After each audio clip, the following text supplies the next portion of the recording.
Jesteśmy w internetowym laboratorium fizyki przy eksperymencie, w którym badamy efekt Michelsona, w którym to wyznaczamy długość fali promieniowania mikrofalowego. Układ składa się z nadajnika mikrofal, zwierciadła półprzezroczystego, które tutaj jest w formie właśnie takich prętów, zwierciadła odbijającego 100%, drugiego zwierciadła odbijającego 100% oraz odbiornika. Promieniowanie dzieli się na tej siatce.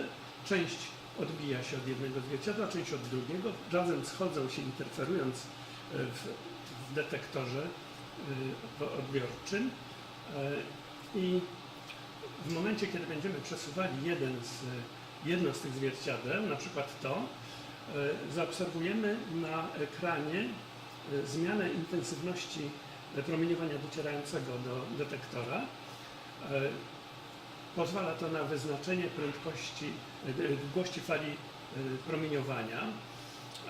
Tu jest, powiedzmy, przesunięcie, jak zobaczymy na ekranie, to jest przesunięcie zwierciadła o połowę długości fali powoduje to, że w detektorze mamy kolejne maksimum, prawda? Jeżeli skończyliśmy na maksimum i przesunęliśmy pół długości fali, to pojawia się kolejne maksimum.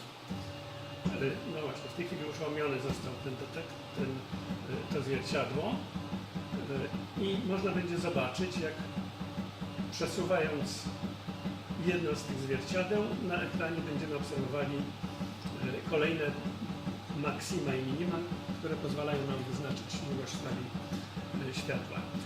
Interferometr Michelsona to był jeden z podstawowych przyrządów, za które fizyk polskiego pochodzenia Michelson uzyskał Nagrodę Nobla chyba w 1905 roku bodajże. No, współczesne interferometry są w stanie wyznaczyć przesunięcie zwierciadła odpowiadające długości mniejszej niż promień protonu. Proszę sobie wyobrazić, w badaniach promieniowania kosmicznego są wykorzystywane właśnie takie, w których tak niezmiernie małe przesunięcie jest detekowane.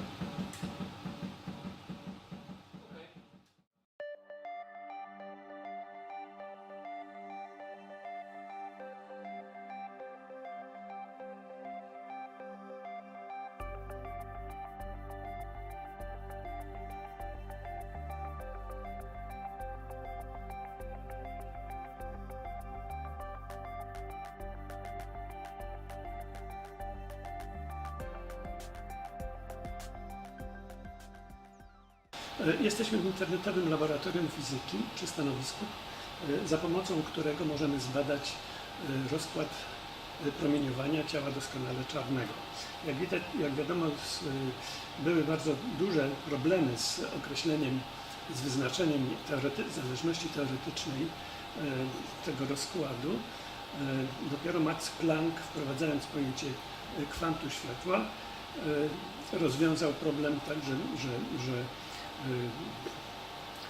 mierzone wartości rozkładu energetycznego pasowały idealnie do wyznaczonych teoretycznie. Nasze stanowisko składa się ze źródła światła w zamkniętym pomieszczeniu, w zamkniętym domku, chłodzonego wiatraczkiem. Promieniowanie, które ta żarówka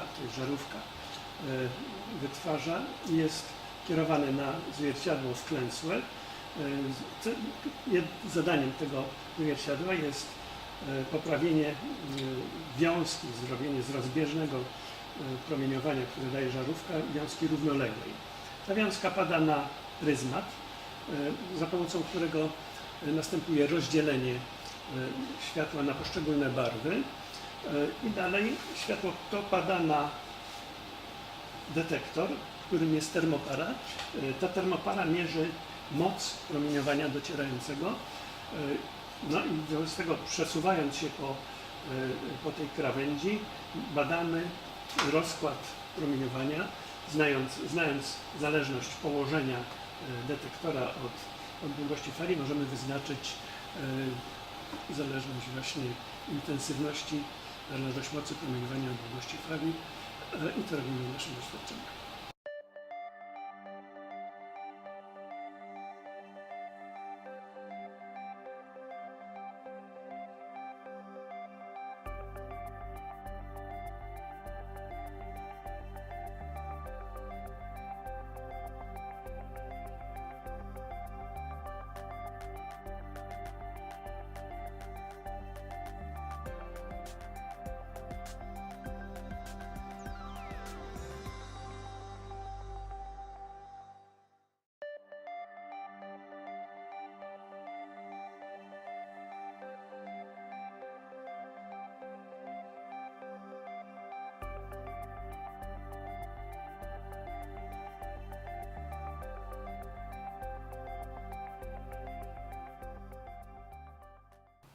Dzień dobry Państwu, nazywam się Jacek Bzdak. Opowiem o doświadczeniu, które się nazywa osłabienie promieniowania gamma.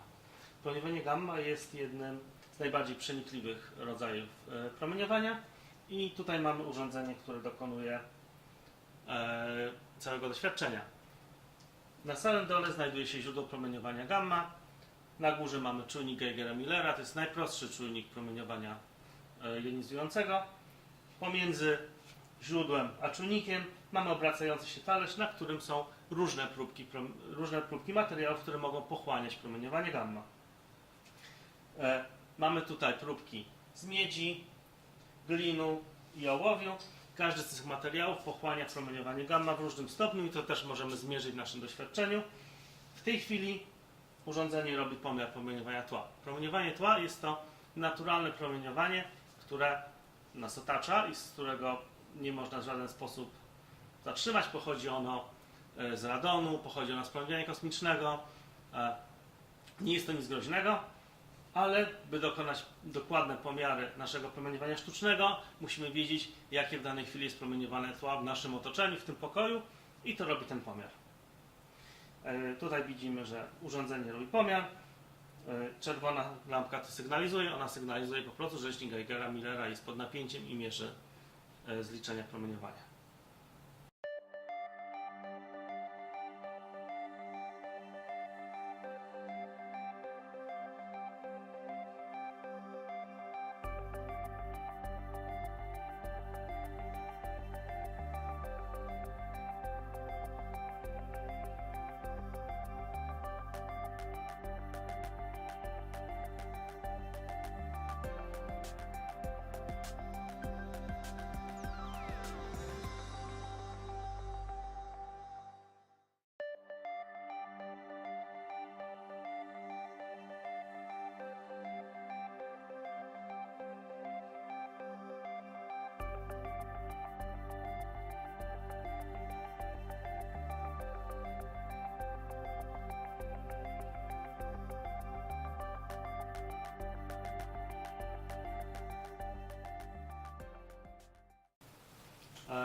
Już zmierzyliśmy sobie promieniowanie tła.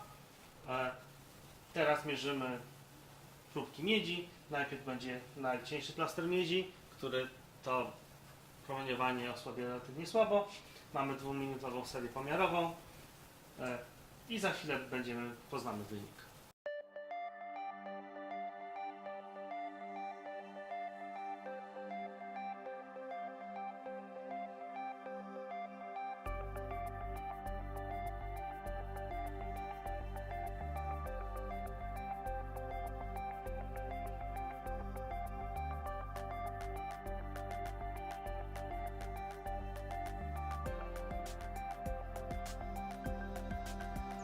W Polsce tylko około 10% uczniów zdaje maturę z przedmiotu fizyka.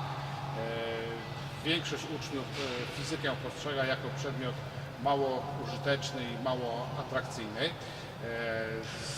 Realizując nasze zadanie w ramach projektu STEM, staramy się ten pogląd zmienić. Mamy doświadczenia z poprzednich projektów, kiedy przyjeżdżali do nas uczniowie i pokazywaliśmy im nasze doświadczenia, to swój pogląd o fizyce radykalnie zmieniali. Projekt STEM jest kontynuacją poprzedniego projektu e-fizyka który był realizowany w ramach środków strukturalnych w programie operacyjnym Kapitał Ludzki. Natomiast STEM realizowany jest w ramach programu Horyzont 2020. Politechnika Warszawska i Polska koncentruje się na popularyzacji przedmiotu fizyki.